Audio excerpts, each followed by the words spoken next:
Oh, for sakes. No way. Seriously? Are you kidding me? Either my GoPro or it wasn't my GoPro, it was my phone. No way. Yeah, something went in the water.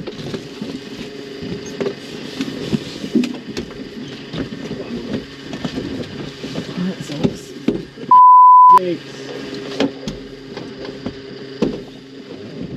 Okay, so you probably just heard all that commotion going on and a bunch of swearing coming out of my mouth. So, what just happened?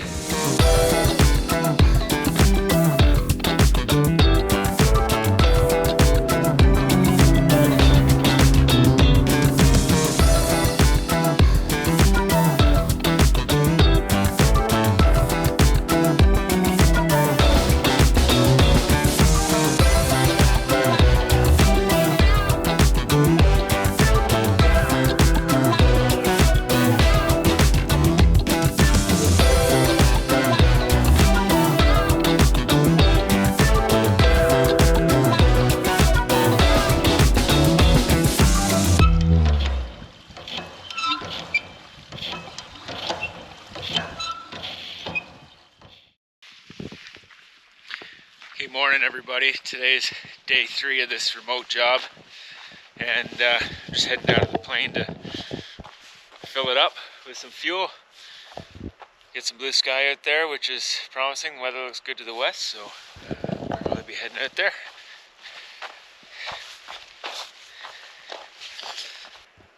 We've got some fuel drums and some jerry cans and a hand pump, and so I've just got to get the hand pump into the fuel drums and start filling up the airplane and filling up the jerry cans for the day. So got a little bit of drizzle right now, but super calm. And yeah, behind me there, that's looking to the west towards the coast, and it's going to be kind of okay over there. It's not going to be too great to the east, so I think we're going to be flying out to the west.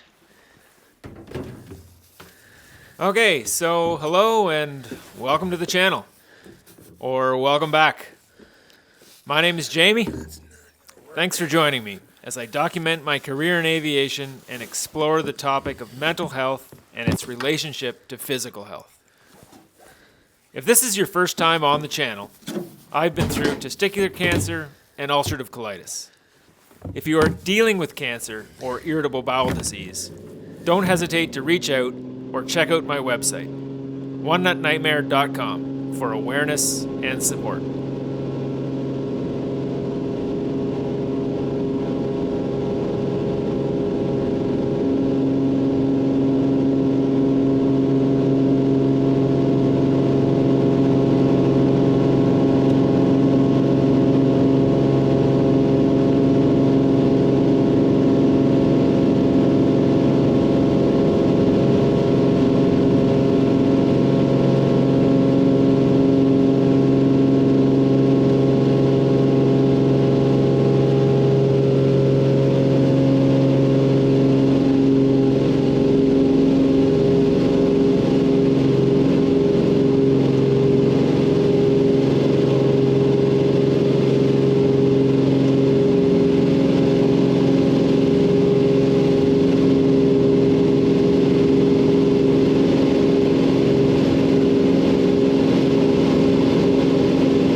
I want to take a minute to thank everyone who hit the like button in my previous videos.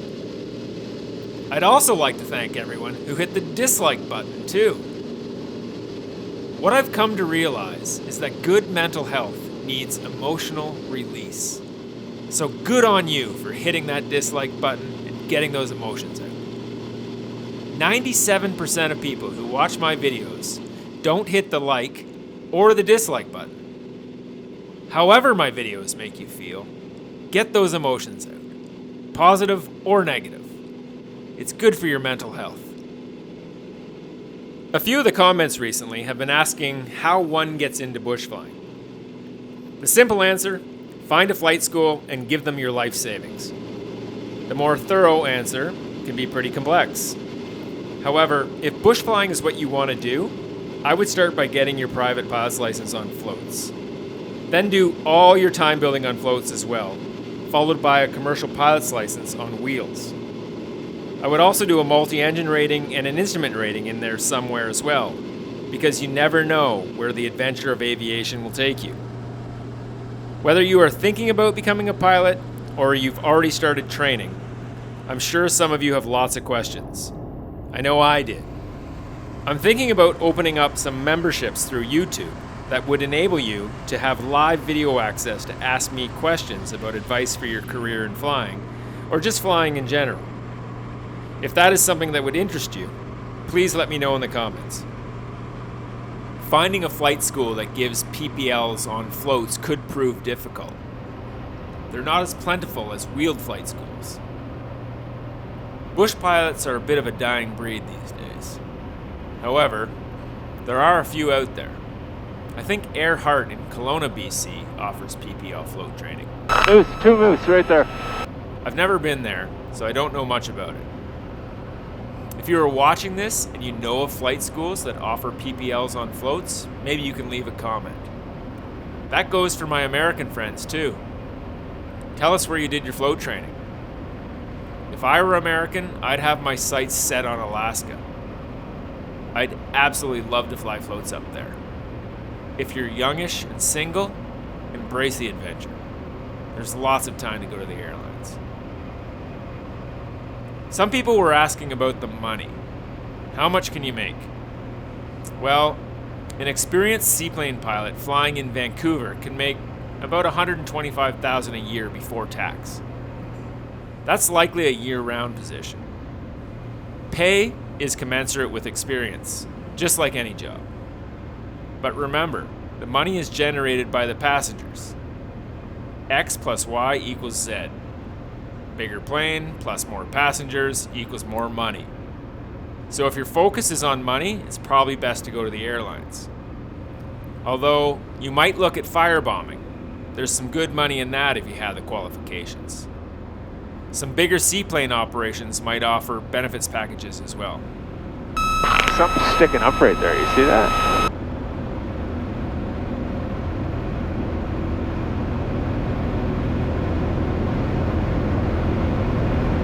There's a stick right there.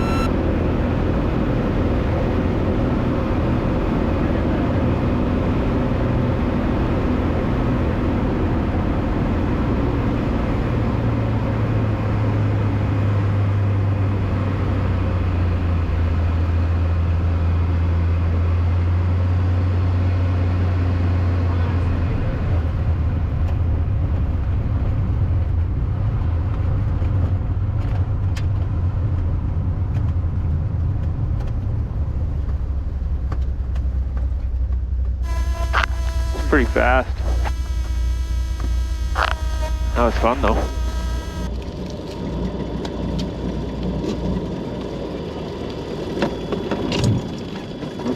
A little early.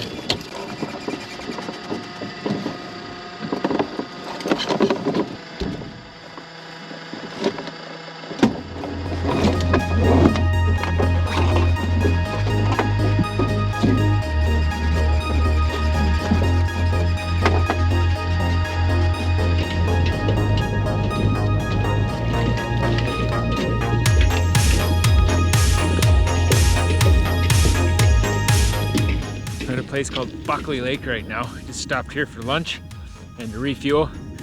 It's a bit of a camp here.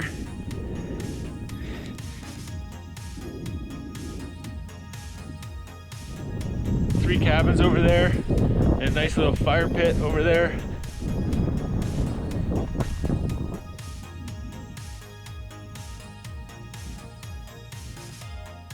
Okay, what I've just come to realize is that this place that we're at here on Buckley Lake if you look here, it's a BC Park. So if you're to go on the BC Parks website, you should probably be able to look up Buckley Lake and find it on there. And I don't know if you have to make reservations or what. I had no idea. I'll probably have a look when I get back. Anyway, pretty cool. So anybody can come here and stay here. There's like campsite over here. I guess it says attention.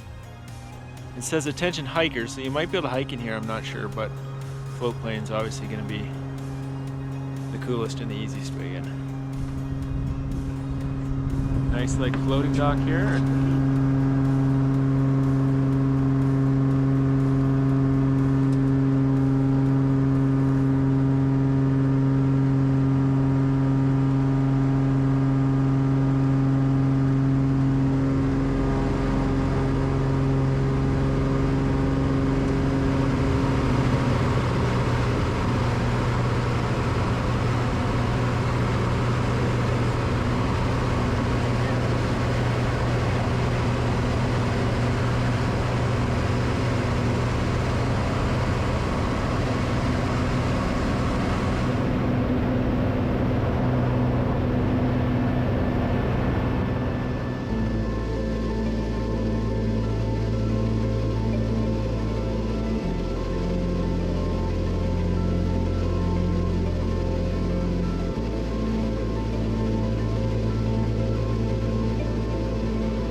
Working as a bush pilot or a coastal seaplane pilot, you would probably start in the $400 to $500 a day range, depending on the airplane you were flying. But remember, bush flying is very seasonal, so you might want to have another skill you can use in the off-season. Or, with enough experience, you might be able to get a job overseas in the off-season. Most seaplane pilots find their first job on a Cessna 180 or a 185. Then they might move into the de Havilland Beaver, or even straight into the Cessna Caravan. However, bigger seaplanes run turbine engines, so having some turbine experience in your logbook would likely help you move into a turbine seaplane job faster. At least it did for me. I've got a new job flying the Cessna Caravan in the Vancouver area, so I'm a little busier these days, but in future episodes, I'll tell you all about my new job.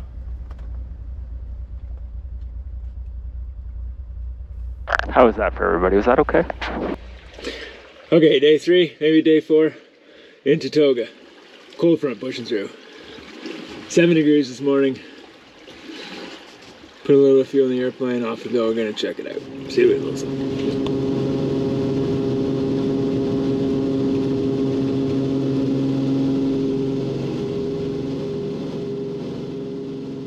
So on day 4, I went back into the same lake as day 3. I was in the area, and at that time of year, it's really nice to have a dock. Beaching the airplane can be a bit of a hassle sometimes. However, today when I went back into the lake, I wasn't doing a very good job of accounting for my belongings. Here's the approach on the second day. 80 miles an hour in the 185. And I use 20 to 30 degrees of flap, depending on the gross weight and the wind conditions. Another tip for assessing wind conditions is to watch the birds. I have yet to see a bird take off or land downwind.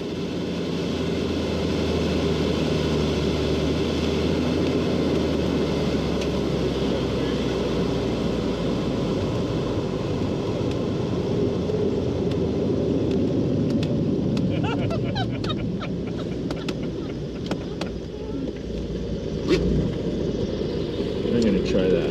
And we hear them coming. And we could put the fishing rod back into the plane and said, no, we weren't fishing, we were just stopping for a break.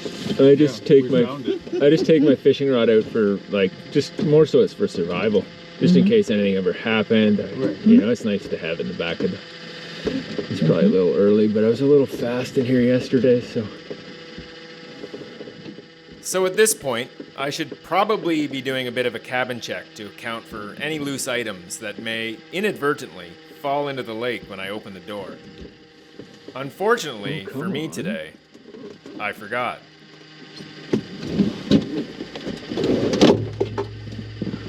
He's just testing me again. Something just went in the water. Uh-oh. Where's your phone? Sakes. No way. Seriously? Are you kidding me? Either my GoPro or it wasn't my GoPro, it was my phone. No way. Yeah, something went in the water.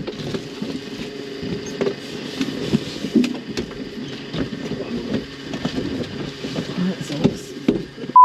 Sakes.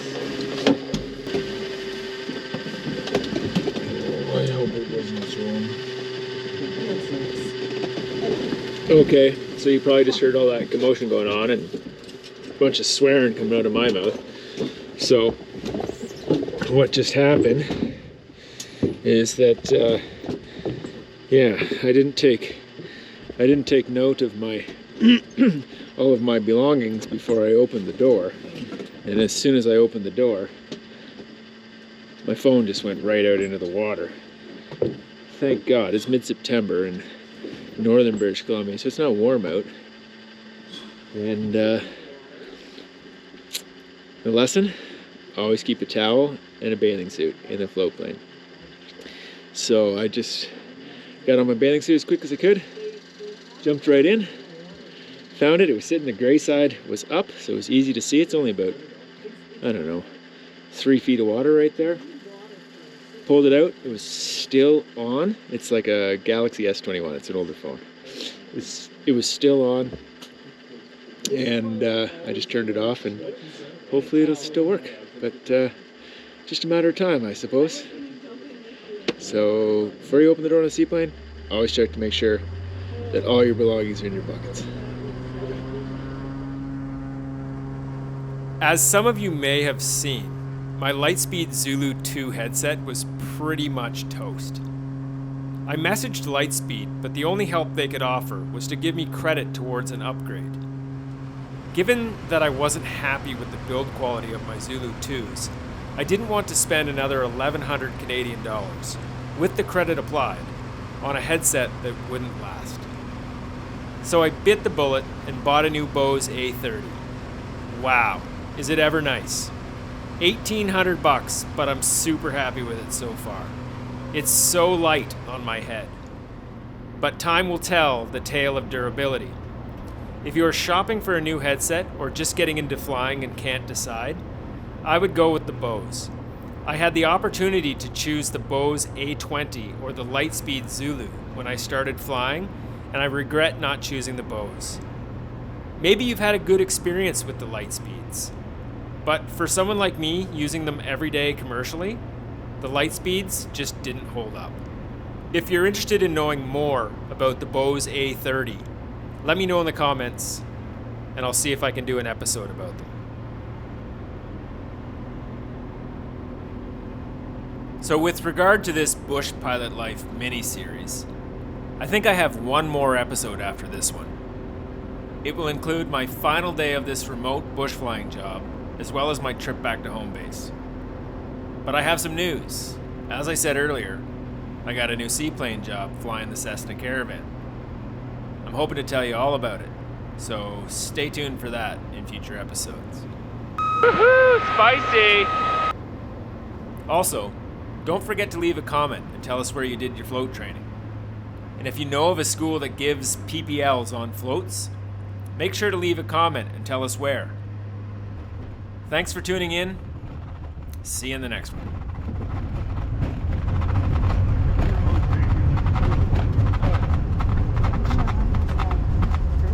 Okay, so I just learned I had another good reminder. So we just got back after, I think this is day 4 of this remote trip that we're on right now to do some work up in northern BC. And on the lake right now, it's I don't know, it's probably 20 gusting, 30 maybe max gust. I don't know, a second ago could have been up to 35, I think. But when I come into the dock here, as you can see, the wind's coming from that direction there, so I've kind of got a rear quartering tailwind from the right. And I just had a good reminder that you need to keep speed into the dock. I didn't want to run it up onto the beach because it's kind of you can see here, if you look there, you can see it's a bit of a rocky beach. And I didn't really want to run it up onto that rocky beach too fast. So I pulled the power where I thought was the right spot, but as soon as the airplane slows down, you know exactly what it's going to do. It's going to weather vane.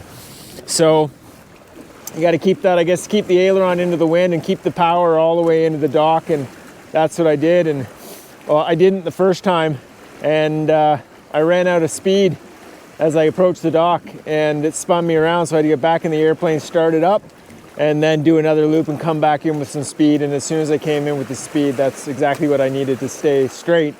Anyway, got one more day of this remote job. You can see the gusts coming on across the lake right now. One's about to hit right here. But got one more day of this remote job up here. It's awesome. It's just so, the country's amazing. I love this stuff. Pumping fuel out of barrels. Fun! Anyway, talk to you guys soon. Better check these knots here. The airplane's not in the dock tomorrow morning. I'm gonna have a lot of explaining to do.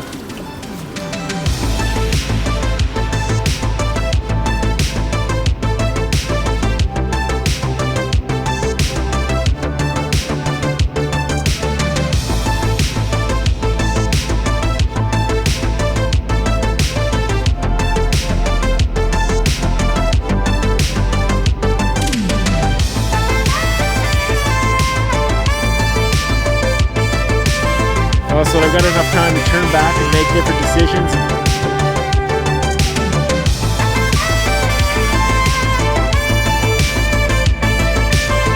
Okay, we're out of here.